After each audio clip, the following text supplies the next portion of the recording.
Salve, salve! Seja muito bem-vindo ao canal, querido. Muito obrigado por ter você por aqui. Nesse vídeo falaremos a respeito do seguinte, querido. A besta e os que só veem crendo. Vem comigo até o final.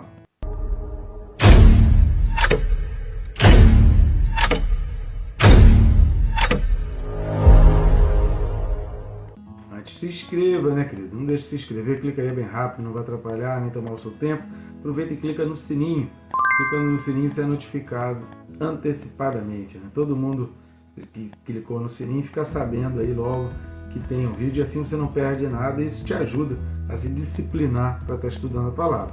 Você pode também curtir, querido, comentar, para que o YouTube, de maneira orgânica, mostre esse vídeo e mostre o nosso canal para mais e mais pessoas. Compartilhando, você também nos ajuda, levando a palavra aí de Deus para pessoas que eu jamais conseguiria alcançar não fosse pela tua ajuda. Então vamos nessa aí de levar a palavra de Deus por toda a terra. Nosso objetivo é estar aqui abençoando. A gente tem feito aqui de uma maneira não remunerada e o único objetivo é estar abençoando vidas e alertando as pessoas para os fins dos tempos. Posso contar contigo nessa missão? Vamos junto nessa. Texto desse vídeo, Apocalipse capítulo 13. Nós leremos versículos 1 e 2. Apocalipse 13, versículo 1 e 2 diz assim: Vi emergir do mar uma besta que tinha 10 chifres e 7 cabeças, e sobre os chifres 10 diademas, e sobre as cabeças nomes de blasfêmia. A besta que vi era semelhante a leopardo, com pés como de urso e boca como de leão. E deu-lhe o dragão o seu poder, o seu trono e grande autoridade. Querido, aqui a gente já está chegando num momento em que, dentro dessa sequência histórica que vem narrando Apocalipse, embora, como a gente viu os capítulos 11 e 12, eles não estão dentro dessa cronologia, são um pano de fundo para a gente entender o que está de 1 a 10 e para que a gente consiga compreender o que vem a partir aqui do capítulo 13. Então agora, depois de estudar, se você não assistiu, assista os vídeos correspondentes aí aos capítulos 11 e 12, está aí disponível no nosso canal. Dá uma corrida lá, separa um tempo para você assistir os vídeos correspondentes aos capítulos 11 e 12 de Apocalipse. Então, entendendo tudo aquilo dali, quem é o dragão? O dragão é o Satanás, é o diabo, a besta é aquela figura que vem opor-se ao Espírito Santo, e o falso profeta é aquela figura que vem opor-se a Cristo. Só que na trindade satânica, que a gente vai ver isso escrito de uma maneira bem clara, no capítulo 16, 13, então se você der uma lida aí em Apocalipse 16, 13, você vai ver falando ali da trindade satânica.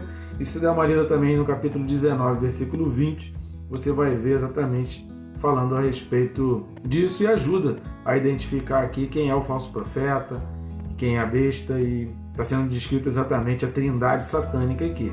Só que, diferentemente do Espírito Santo de Deus, o diabo ele sabe que o ser humano ele se atrai muito pelo que vê e se encanta muito pelo que vê. Por isso Jesus fala para Tomé: bem-aventurado aqueles que não veem e creem. Então a nossa fé, ela vem pelo ouvir e não pelo ver. Pessoas que dependem demais de ver sinais e maravilhas, pessoas que criam uma dependência muito grande de contemplar com os olhos carnais, de ver coisas visíveis, pessoas que têm dificuldade de acreditar no que não veem, essas são pessoas que vão ser muito mais facilmente enganadas pelo diabo. Por quê? Porque ele vai vir e ele vai ter uma atratividade, ele vai ter um poder para atrair exatamente aquelas pessoas que têm um anseio por ver sinais e maravilhas e só conseguem acreditar se virem sinais e maravilhas. Então, muito cuidado quando a tua fé está alicerçada demais no que os teus olhos podem ver ou no que o teu coração deseja ver com os olhos da carne. Então, Jesus ele fala e alerta várias vezes: olha, bem-aventurados que não viram e creram. A gente precisa crer com os olhos da fé, abre os olhos da fé. Então Jesus, por diversas vezes, tem ensinamento, e a Bíblia, de uma maneira geral, traz esse ensinamento. Eliseu faz essa oração por Geazi: Senhor, abre os olhos de Geazi. Para quê? Para que ele deixe de ver com os olhos da carne e consiga ver com os olhos espirituais e ver o mundo espiritual. O pano de fundo, por isso que é muito importante que você olhe o que aconteceu aí no capítulo 12 de Apocalipse, assista os vídeos de Apocalipse, porque esse pano de fundo histórico, Deus está exatamente dizendo: olha, acontece no mundo material, querido, existe toda uma história, todo um contexto no mundo espiritual que influencia no material. Então, o mundo material, ele depende das coisas que estão acontecendo no mundo espiritual e acabam sendo uma consequência e um reflexo. Então, quando Jesus fala que tudo aquilo que a gente ligar na terra será ligado no céu, desligar na terra será desligado no céu, é um canal com o mundo espiritual e não com o mundo material. Então a gente consegue trazer para o mundo material e fazer com que o espiritual interfira no material através de um clamor, através da oração. Quando a gente se prende demais, a gente vai ver isso a partir do capítulo 14, do versículo 14 aí, desse capítulo 13, a gente vai ver que o ser humano está muito voltado para o que é material. A gente vai ver que o contexto histórico dessa época e desse domínio da besta e do falso profeta são exatamente de um povo que está voltado demais para o que é material, um povo que está dependente demais daquilo que vê e um povo que está voltado demais para o humanismo. Por isso, eles aceitam a marca da besta. Agora, para a gente entender todo esse simbolismo de chifres e de cabeças aqui, a gente precisa ir lá para Daniel capítulo 7 e a gente vai ler aí a partir do versículo 1. Então a gente vai lendo e comentando a respeito disso. Então fala assim, no primeiro ano de Belsazar, Daniel 7:1, rei da Babilônia, teve Daniel um sonho e visões ante seus olhos, quando estava no seu leito. Escreveu logo o sonho e relatou a suma de todas as coisas. Falou Daniel e disse, eu estava olhando durante a minha visão da noite, e eis que os 4 ventos do céu agitavam o mar grande. Então toda vez que fala do mar, e quando a gente está vendo aqui a besta que surge do mar, o mar está falando de perseguição, o mar está falando de... essa expressão do mar está muito associada a perseguições, representa... A Bíblia relata, tem texto como, por exemplo, Jó, capítulo 7, versículo 12, Jó 41:1. Então anota aí os textos, Jó 7:12, Jó 41:1, Salmo 74:13 e Salmo 89, 9 e 10, e também Isaías 27:1. Então, repetindo, Jó 7:12, Jó 41:1, Salmo 74:13, Salmo 89, 9 e 10, e Isaías 27, versículo 1, que vai trazer exatamente essa questão do mar com habitação de monstros. Então, a exemplificação aqui do livro de Apocalipse é emergindo do mar, significa um poder de perseguição, um poder de um estado demoníaco, um poder de uma ideologia que já impregnou a mente, que agora vai sendo dominado territorialmente. Então é um poder que a mente dos seres humanos já vão estar preparadas para receber esse poder. E aí agora, quando a gente viu no vídeo passado, que a gente termina o vídeo passado falando da besta que fica em pé sobre o mar, significa essa contemplação de que agora o povo está pronto para receber exatamente a implementação dessa ideologia e o governo, o domínio territorial por parte da besta. Voltando aqui para Daniel capítulo 7, esse mar grande, se essa é uma referência ao mar Mediterrâneo ou não, isso não tem grande importância, porque Deus pode ter revelado para Daniel através do mar Mediterrâneo o simbolismo daquilo que Deus queria trazer. Então o que está claro aqui é que o mar ele é simbólico, e essa inquietação é característica exatamente de nações que são pecaminosas e são opressoras de Israel. Versículos 17 em diante, Isaías 17, Isaías 57, vão falar um pouco sobre isso. Versículo 3 aqui de Daniel 7, vai falar, 4 animais grandes, diferentes uns dos outros, subiam do mar. Então, voltando aqui, esse mar é esse governo de perseguição, essa terra de habitação, esse lugar, de habitação, que é um mar, né? É um lugar de habitação de monstros. Esses 4 animais que surgem aqui representam 4 reinos. Então o que a gente vai ver é um domínio de 4 reinos, ou 4 nações, ou 4 presidentes, mas são 4 povos representados aqui que vão ter um domínio, uma preponderância sobre as outras nações. Então é claro aqui que existe uma correspondência entre os 4 reinos da visão de Nabucodonosor, no capítulo 2, e os 4 animais desse capítulo aqui. Então leia Daniel 2 para você também entender.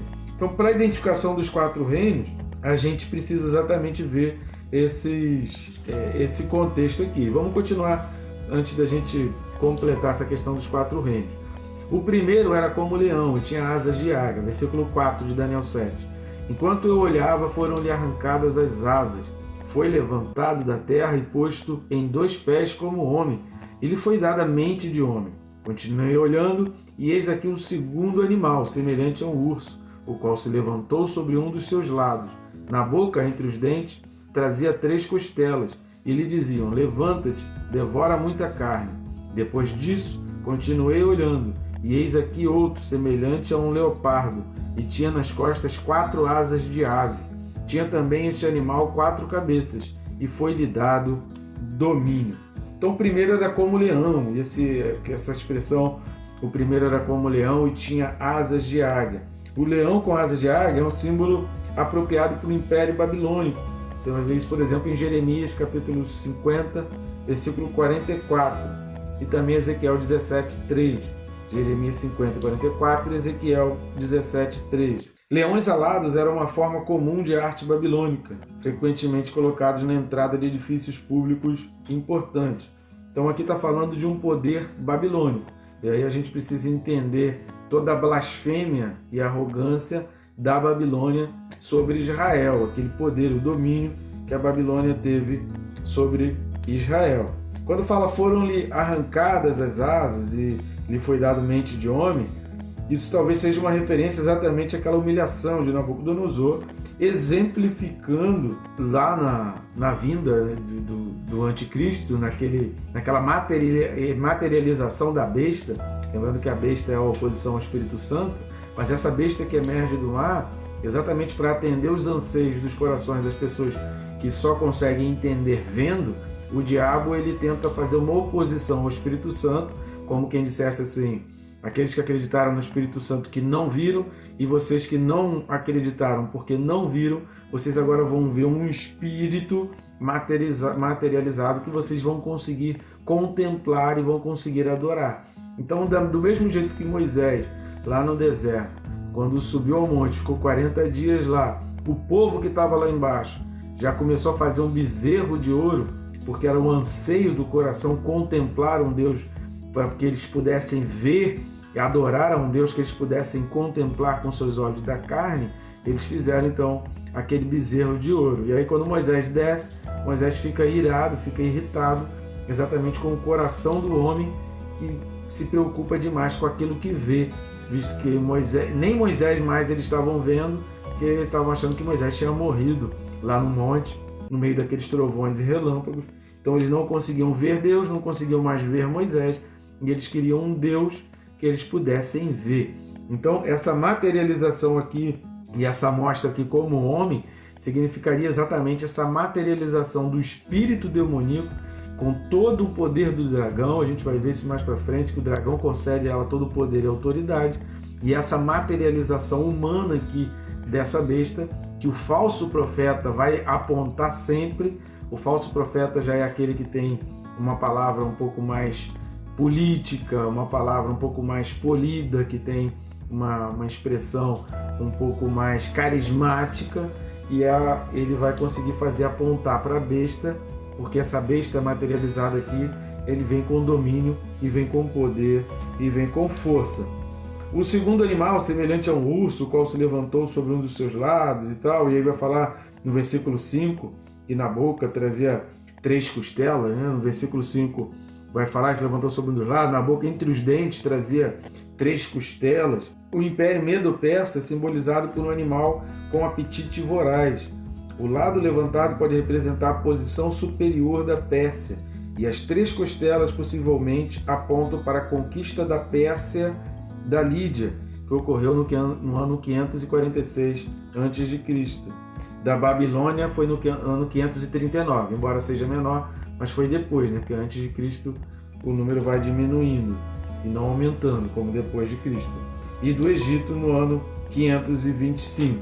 Então essas 4 figuras das visões de Daniel, tanto tem da visão de Nabucodonosor, que está lá em Daniel capítulo 2, como essa visão aqui de Daniel capítulo 7, e nós vamos ter uma outra visão de Daniel também no capítulo 8, e vão se juntar a essa visão aqui de João em Apocalipse 13. Então, leão com asas de águia vai trazer essa identificação do Império Babilônico. O urso é o Império Medo-Persa e o leopardo com asas de aves, que é o Império Grego.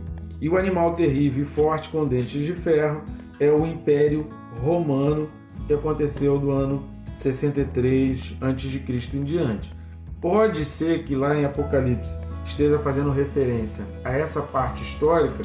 Eu acredito muito mais que na realidade está pegando todos os simbolismos da Babilônia, do Império Medo-Persa, do Império Grego, que quando você lê 1 Coríntios capítulo 1, vai falar que os gregos pensavam muito e achavam que eram sábios demais.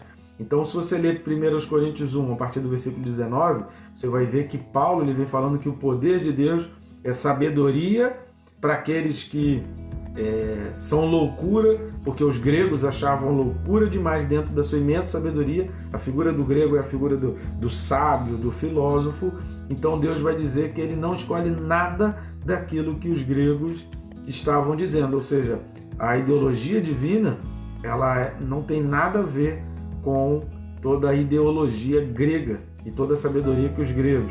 Paulo também vai falar dos judeus. Então dá uma lida lá em 1 Coríntios capítulo 1, a partir do versículo 19 ali em diante, que Paulo vai falar dessa figura do simbolismo do judeu e do grego, e falando como que o poder de Deus ele é loucura tanto para o judeu quanto para os gregos. Então os que creem em Jesus Cristo, eles são completamente diferentes de tudo aquilo que os judeus tinham como expectativa e os gregos tinham como expectativa. Então eu imagino muito mais esse capítulo 13 aqui simbolizando todos esses poderes de uma vez só. Então esse poder aqui, essa materialização, a besta que emerge do mar, quem é? É a materialização do espírito demoníaco, que vem com poder, com perseguição, que vem de uma forma voraz e vem dominando pelo medo. Então, essa besta que emerge do mar significa que o mundo vai começar a se tornar obediente à besta pelo medo. E a gente tem exemplos muito claros aí recentes, se você parar para prestar atenção na pandemia, quantas pessoas fizeram atrocidades, quantas pessoas negaram Deus, quantas pessoas obedeceram a coisas completamente insanas e insensatas, baseadas pelo medo, porque foram constrangidas pelo medo. O apavoramento, o medo fez com que pessoas tomassem decisões que elas não tinham a menor consciência, e humanamente falando, você fala assim, mas por que essas pessoas fizeram isso? Por que essas pessoas agiram dessa maneira? É uma maneira completamente insana, mas elas agiram daquela maneira, dominadas pelo medo. A besta que emerge do mar, a gente pode pensar assim, o que aconteceu na pandemia, o que vem acontecendo no mundo é só um teste. É a besta testando e falando assim, ó, o medo faz o ser humano tomar providências, denunciar pai, denunciar filho, fazer filho ser preso, fechar comércio, pouco se importar com a fome do outro, pouco se importar com o outro, pouco se importar com um agir racional. Quer dizer, o que a gente viu aí foram pessoas dominando, e hoje muitas ordens daquelas estão sendo contraditas, mas isso não está sendo anunciado e não está sendo gritado aos quatro cantos como foram gritadas as ordens. Então a contra-ordem não está sendo tão propagada e não há uma propaganda tão forte quanto a ordem dada, que agora foi visto que foi um erro. Então tudo aquilo que foi um erro está sendo escondido. Por quê? Porque isso é só um teste.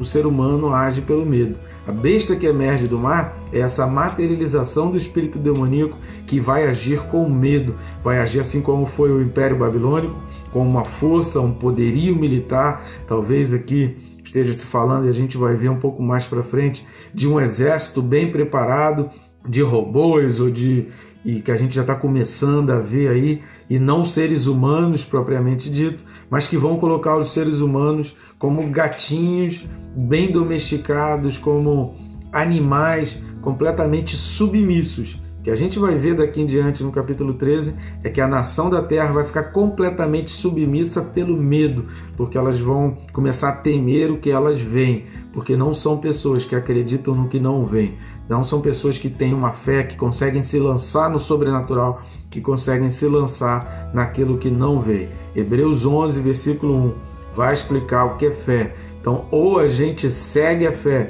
que está em Hebreus 11, versículo 1, ou a gente vai começar a levantar a ideologia satânica de só acreditar no que vê e de ser dominado pelo medo. Você não pode permitir que o medo impeça você de tomar as suas decisões racionais e também suas decisões pela fé. E lembre-se do que a gente falou no vídeo anterior, que é o temor. Por que o temor é o princípio da sabedoria? Porque o temor faz você não tomar decisões se você não tem plena certeza do que a palavra de Deus diz. Então, o temor faz com que você só tome decisões se você identificar muito claramente que a palavra de Deus está te direcionando para isso. Daniel 7, versículo 17, eu recomendo a leitura aí de Daniel 7, do 17 em diante, que ele vai falar que grandes animais, que são quatro reis que se levantarão da terra, e ele vai explicar isso que a gente falou. Mas os santos do Altíssimo receberão o reino e o possuirão para todo sempre, de eternidade em eternidade. Daniel 7, 18. Guarda isso no seu coração, guarda isso na sua mente e toma isso como posse. Fala assim, eu não estarei aqui porque eu estarei guardado pelo Senhor. Daniel 7, 19 vai dizer, então tive o desejo de conhecer a verdade a respeito do quarto animal, que era diferente de todos os outros, muito terrível, cujos dentes eram de ferro, cujas unhas eram de bronze, que devorava, fazia em pedaços e pisava aos pés o que sobejava. E também a respeito dos 10 chifres que tinha na cabeça e do outro que subiu. Versículo 21 vai falar, eu olhava e eis que este chifre fazia guerra contra os santos e prevalecia contra eles. Na minha visão aqui, esses santos, ditos aqui por Daniel, e também a gente vai ver no capítulo 13, versículo 7, e a gente vai ver em outros textos daqui em diante, esses santos aqui é o remanescente de Israel. São aqueles que conseguiram identificar, conseguiram acreditar no testemunho de Jesus Cristo, conseguiram ver que através dos mandamentos representava o testemunho de Jesus Cristo e agora confessaram a sua vida a Jesus Cristo. Porém, é um período de que vai haver perseguição e a besta vai prevalecer contra eles. Eu não vejo aqui a figura da igreja, até porque que a gente vem vendo, quando você vem analisando versículo a versículo, você vem percebendo que a igreja já não está mais presente e aquilo que acontece aqui está muito ligado lá em 2 Tessalonicenses capítulo 2. Exatamente, a besta está tendo esse poder todo porque o Espírito Santo e a igreja, que é quem detém ainda o poder da besta, já não está mais presente. Então essa é a visão que eu tenho, entendo outras visões, mas eu prefiro acreditar e é essa linha que eu gostaria de seguir. E, sinceramente, eu prefiro acreditar que a gente precisa buscar mais, que a gente precisa ser mais santo, acreditar mais no que a gente não vê, acreditar que existe o mundo espiritual, ter fé no Deus que a gente não vê, para que a gente não caia nas ciladas, nas mentiras e nas armadilhas do diabo. A gente vai falar muito mais sobre isso, tem muita coisa que não quero tomar muito mais o seu tempo, então te espero aí, te aguardo no próximo vídeo. Que Deus te abençoe rica e abundantemente.